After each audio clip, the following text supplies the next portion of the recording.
പാലക്കാട് മണ്ണാർക്കാട് കാഞ്ഞിരപ്പുഴ റിസർവോയറിൽ കാട്ടാനക്കൂട്ടം ഇറങ്ങി. കഴിഞ്ഞ 3 ആഴ്ചയായി ഇരുമ്പകച്ചോല മേഖലയിൽ കാട്ടാന ശല്യം രൂക്ഷമാണെന്നാണ് നാട്ടുകാരുടെ അഭിപ്രായം. ഇതാണ് ഈ കാട്ടാനക്കൂട്ടം പോകുന്ന പോക്ക് കണ്ടില്ലേ? ലൈസൻസ് കിട്ടിയപോലെ പോവുകയാണ്, നേരെ പോവുകയാണ് വെള്ളത്തിലിറങ്ങാനായിട്ട്. ഈ റിസർവോയറിലൊക്കെ ഇറങ്ങി എന്തെങ്കിലും ആപത്ത് സംഭവിച്ചാൽ പിന്നെ പറഞ്ഞിട്ട് കാര്യമില്ല. നമ്മുടെ പ്രതിനിധിക്ക് പിടിക്കാൻ പറ്റുമോ നോക്കാം. ശ്രീജിത്ത് ശ്രീകുമാരൻ നമുക്കൊപ്പം ചെയ്തു. ശ്രീജിത്തെ, കാട്ടാനക്കൂട്ടത്തെ തടയാൻ വല്ല പരിപാടിയും കയ്യിലുണ്ടോ? പറയൂ.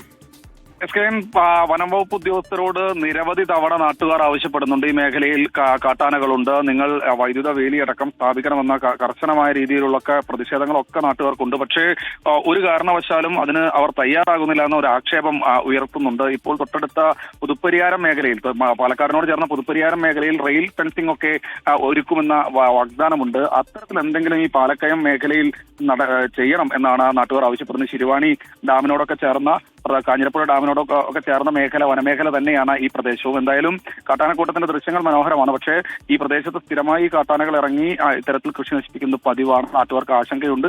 ദൃശ്യങ്ങൾ കാണാൻ മനോഹരമാണെങ്കിലും ആളുകളുടെ ആശങ്കയ്ക്ക് ഒരു അറുതിയുമില്ല. ശ്രീജിത്ത്.